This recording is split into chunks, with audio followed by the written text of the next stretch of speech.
Bendiciones a mis amados hermanos del grupo ETE. Un placer este reencuentro, hermanitos queridos. Pido a nuestro amado Dios que por medio de su Espíritu Santo podamos atender esta clase del día de hoy, obteniendo sana doctrina para nuestro crecimiento espiritual como nos demanda nuestro amado Dios. También damos gracias, Señor, por todo lo que obraste este tiempo que pasó, por la provisión, por la salud y la paz en nuestros hogares. Gracias, Padre, una vez más. Bendice mis amados hermanos. Te lo pido en el nombre de tu Hijo amado Jesucristo. Amén. Bien, hermanitos queridos, qué bueno este reencuentro.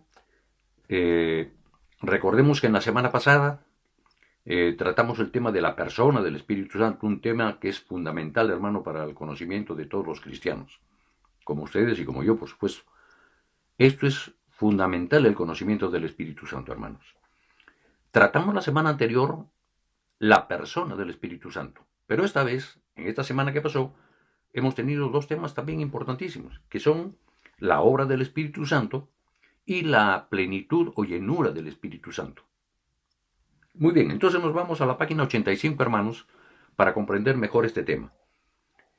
Aquí en la unidad 4, de todo lo que hemos aprendido esta semana, tenemos tres temas, que los vamos a resumir. Primero dicen, ¿qué es lo que hemos aprendido? Primero mencionar 4 acciones que el Espíritu Santo hace para los inconversos, junto a una cita bíblica, para dar mayor fundamento a esto. ¿Cuáles son esos 4 puntos que según la unidad número 1 ya hemos aprendido en el transcurso de esta semana? Las 4 acciones del Espíritu son, la primera es, convence de pecado, revela a Jesucristo, y en el interín, cuando se convierte, el incrédulo y se convierte, lo hace someterse a Cristo. Y luego, finalmente, hace que nazca de nuevo. Este proceso, hermanos, lo hemos vivido todos los cristianos como tú y como yo. Recordemos, antes de venir al Señor, al encuentro con el Señor, estamos tocando dos temas, dice, para los inconversos, como éramos nosotros en aquel entonces. Convence de pecado el Espíritu Santo. ¿Dónde tenemos ese fundamento? En Juan capítulo 16, versículo 8. Juan capítulo 16, versículo 8. ¿Qué dice Juan, el Evangelio de Juan?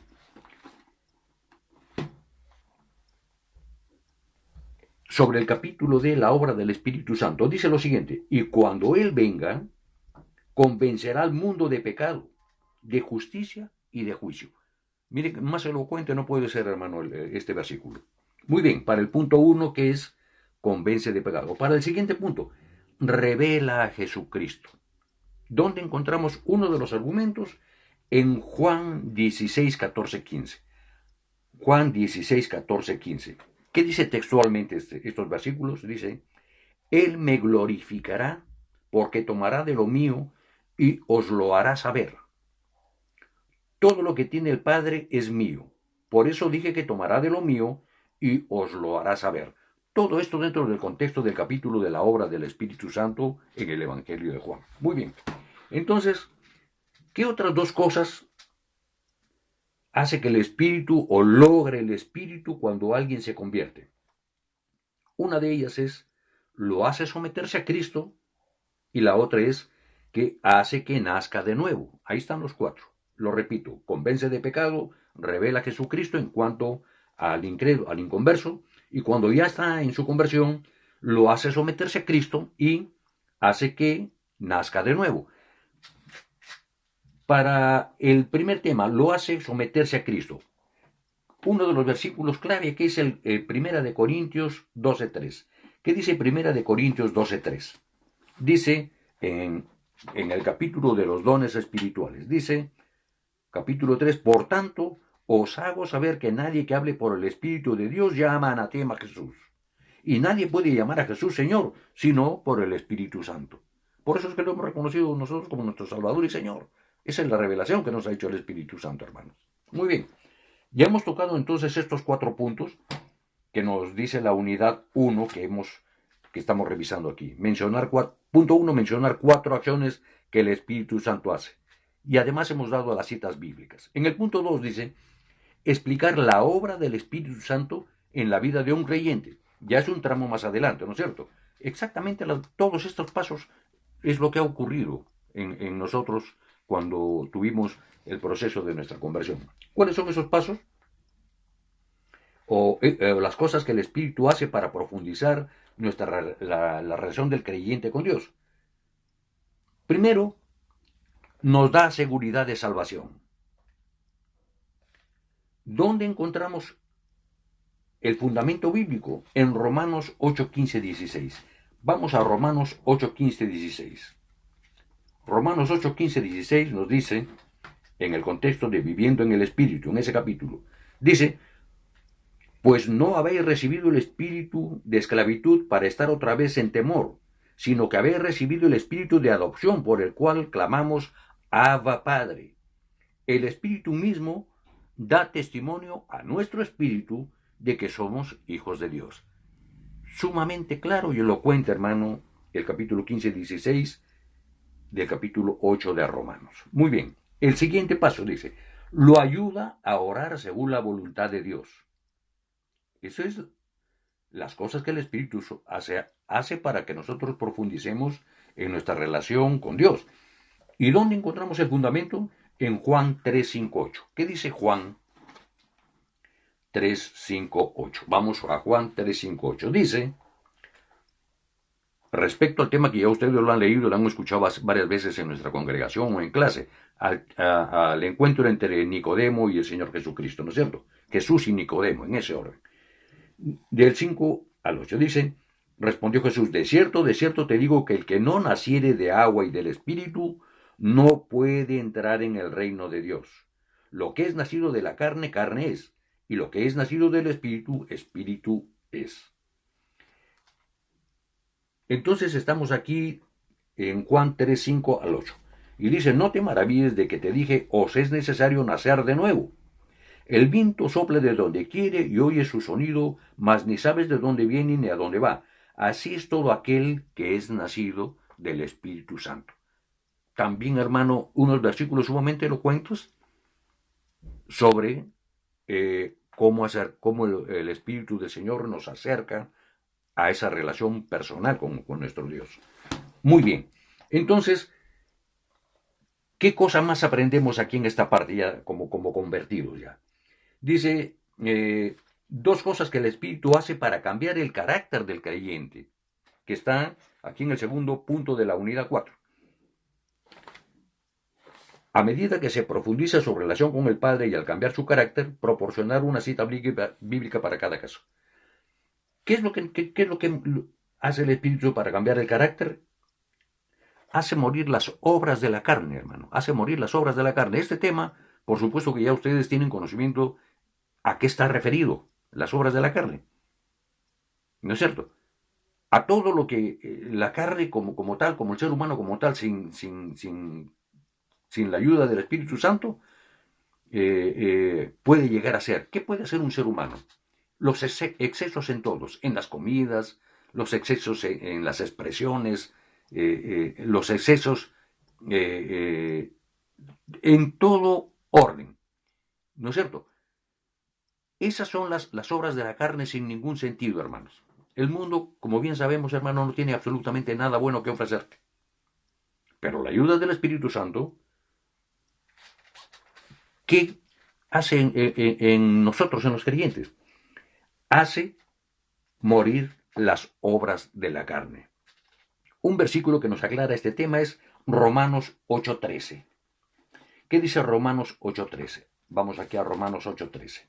En el contexto de viviendo en el Espíritu, en ese capítulo. 8 te dice, porque si vivís conforme a la carne, moriréis. Mas si por el Espíritu hacéis morir las obras de la carne, viviréis. Está perfectamente claro, hermano, aquí. Muy bien. Entonces aquí, ¿qué otras cosas más que el Espíritu hace para cambiar el carácter? Aparte de hacer morir las obras de la carne y hacer crecer, hace crecer el fruto del Espíritu. Este es otro punto. Hace crecer el fruto del Espíritu. ¿Cómo es esto que hace crecer? ¿Por qué? Porque nosotros, hermanos, cuando ya el Espíritu Santo mora en nosotros, cuando ya hemos recibido al Señor Jesucristo como nuestro Señor y Salvador, hemos sido sellados, además hemos sido bautizados conforme a lo que manda el Señor Jesucristo y hemos sido sellados con el Espíritu Santo. Entonces, ¿qué es lo que hace el Espíritu Santo que mora dentro de nosotros? Porque ya sabemos que nuestro cuerpo es templo del Espíritu Santo. Hace producir los frutos del Espíritu. Los hace que se produzcan en nuestro cuerpo. ¿Y cuáles son esos frutos del Espíritu? El amor, gozo, paz, paciencia, bondad, benignidad, fe, mansedumbre y templanza. Esos son parte de los frutos que el Espíritu Santo hace brotar en nosotros, hermanos. Esto, por supuesto, lo corrobora el versículo Gálatas 5, 22, 23. ¿Qué dice Gálatas 5, 22, 23, hermanos? Veamos aquí, corroborando lo que acabo de comentar. Gálatas 5, 22, 23.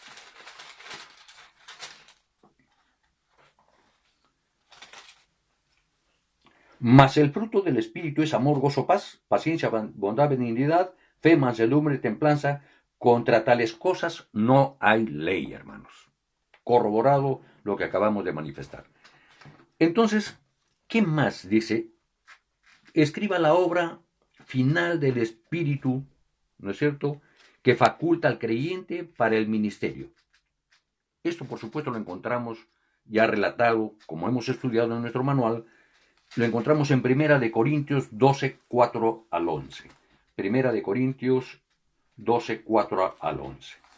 Primera de Corintios 12, 4 al 11. Y dice, en el contexto del capítulo dones espirituales, dice del 4 al 11, ahora bien, hay diversidad de dones, pero el Espíritu es el mismo, y hay diversidad de ministerios, pero el Señor es el mismo, y hay diversidad de operaciones, pero Dios, que hace todas las cosas en todos, es el mismo, pero a cada uno le es dada la manifestación del Espíritu para provecho, porque a este es dada por el Espíritu palabra de sabiduría, a otro palabra de ciencia según el mismo Espíritu, a otro por el mismo Espíritu y a otro dones de sanidades por el mismo Espíritu, a otro el hacer milagros, a otro profecía, discernimiento, diversos géneros de lenguas y a otro interpretación de lenguas. Pero todas estas las cosas las hace uno y el mismo Espíritu. Pero todas estas cosas las hace uno y el mismo Espíritu, repartiendo cada uno en particular como Él quiere. Porque Él ve las necesidades y donde es necesario el Señor da abundantemente los dones con los que nos capacita a nosotros para ejercer nuestros ministerios, hermanos. Muy bien, entonces, aclarado esto, no sobre 1 de Corintios 12, versículos 4 al 11, nos da los dones. ¿Para qué? Los dones que necesitamos para un ministerio eficaz, hermanos. Yo, en mi caso particular, yo le pedí al Señor, que siempre le pido la llenura de su Espíritu para que me capacite y me guíe en el discipulado para ustedes, este que estamos recibiendo ahora, hermanos. Seguramente en el camino pediré otros dones al Señor. Ustedes también pueden recibir esos dones, hermanos, tienen que pedirlos. Aquí hay una gran enseñanza, no nos quedemos ahí, hermanos,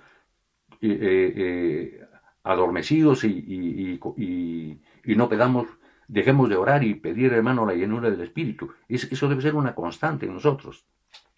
Muy bien, entonces hasta aquí hemos llegado hasta el segundo punto de la unidad número 3.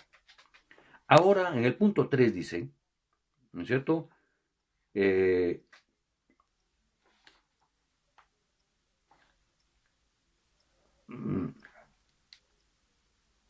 Anotar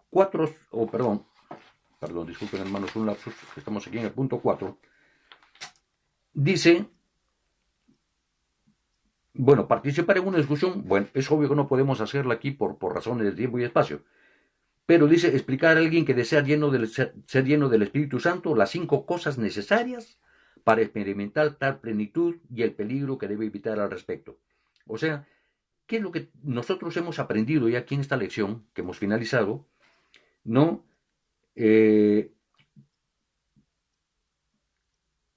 Hemos aprendido para poder explicar a alguien que desea ser lleno del Espíritu Santo las 5 cosas necesarias para experimentar tal plenitud, que como repito debe ser una constante, pedir la plenitud del Espíritu Santo. Entonces, sobre este tema de la plenitud del Espíritu Santo, hermano, debemos recordar que fue en Pentecostés, cuando Jesús, con toda autoridad, derramó el Espíritu Santo a todos sus discípulos. Recuerden ustedes, hermanos, después de su ascensión y exaltación a la derecha del Padre, ahí está sentado. Él prometió a sus discípulos que enviaría al Consolador, y lo cumplió. Entonces, Hechos, el libro de los Hechos 2, capítulo 2, versículo 4, que ya nosotros estamos avanzando en este estudio bíblico, siempre en el estudio bíblico, hermano, hay que persistir. Ahí en Hechos 2:4 dice, fueron todos llenos del Espíritu Santo, y esta bendición no se queda solamente ahí, esta se extiende a todos los creyentes, hermanos míos. Según Efesios 5:18, que hemos estado estudiando esta semana, la meta del cristiano en relación al Espíritu Santo es que sigamos siendo llenos del Espíritu Santo. Hay que repasar, hermano, y hay que tener apego a la palabra de Dios. Hay que leer Efesios, hermano, capítulo 5. Para entender que la meta del cristiano en relación al Espíritu Santo es que sigamos siendo llenos del Espíritu Santo. Ahora bien, las 5 cosas necesarias para experimentar esta plenitud son las siguientes. Primero las voy a nombrar. El arrepentimiento, el pedir ser llenado por el Espíritu Santo, ofrecerse a Dios, es el tercero. El cuarto es obedecerle, y el quinto es creer, tener fe que Dios nos llenará con su Espíritu Santo. El primer paso es el del arrepentimiento. Recordemos, hermanos, que las palabras de Jesús cuando empezó su ministerio fue, ¿qué cosa? Arrepentíos y creed en el Evangelio. Eso es lo que clamaba siempre, lo que pedía él. Arrepentíos y creed en el Evangelio. Esto está relatado en Marcos 1:15. Ustedes en casa pueden leerlo con calma. No se puede recibir ni entender la palabra de Dios. No se puede recibir a Cristo si antes no se produce un arrepentimiento en el corazón del hombre. Pero por supuesto, arrepentimiento significa, hermanos, un cambio de intención, un cambio de mente. Hay que renovar nuestra mente. Es un cambio de actitud, un cambio de dirección radical, hermanos. Dios nos exige y nos ordena que nos arrepintamos. Esto es un mandato, por supuesto. Hechos 17, versículo 30, ¿qué dice? Vamos a leer, hermanos, aquí una gran enseñanza. Hechos 17, versículo 30. Dice, pero Dios, habiendo pasado por alto los tiempos de esta ignorancia, ahora manda a todos los hombres en todo lugar que se arrepientan. Manda el Señor. Ahí está claro el versículo. Hechos 17, 30. Entonces, ¿qué debemos hacer nosotros? Debemos arrepentirnos. Debemos obedecer su palabra, hermanos. Somos nosotros pecadores. ¿No es cierto, hermanos? Nosotros hemos nacido bajo pecado. El pecado, como bien sabemos, contaminó al hombre. Y ese pecado nos separó de Dios. Todos somos pecadores, hermano. No hay ni uno bueno. Cuando leemos Romanos 2:23 dice, por cuanto todos pecaron y están destituidos de la gloria de Dios. Clarísimo, Romanos 2, capítulo 2, versículo 23. La caída del hombre provocó en la mente del hombre rebelión contra Dios y sus estatutos. Es decir, nosotros mismos decidimos seguir nuestros propios caminos. El no arrepentirse, hermanos, trae condenación. Pues hay rebeldía y esto denota, por supuesto, que no hay sumisión. Lucas 13 también nos da una gran enseñanza. Ahí en el capítulo arrepentíos o pereceréis. Ahí en ese capítulo, en Lucas 13. Bueno, esto es lo referido al primer punto, que es el arrepentimiento. Estamos describiendo las 5 cosas necesarias para experimentar la plenitud del Espíritu Santo. El segundo tema es pedir ser llenado por el Espíritu Santo.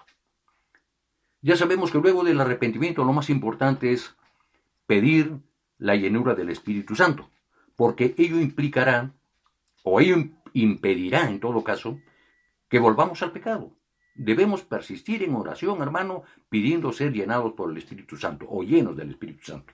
Lucas 11:13 nos explica al detalle cómo debe. Pues dice, si vosotros siendo malos dais buenas dádivas a nuestros hijos, con mayor razón el Padre, hermano, ¿cómo no dará las cosas que de él vienen todas buenas, hermano? ¿No es cierto?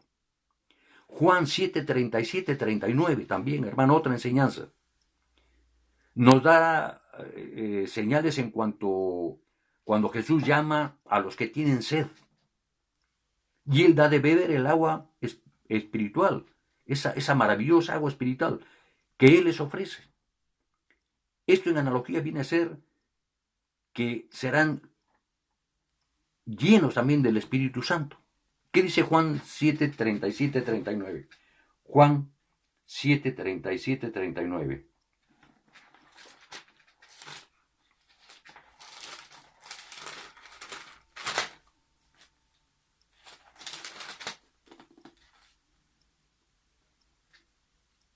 Ríos de agua viva, sobre en ese capítulo.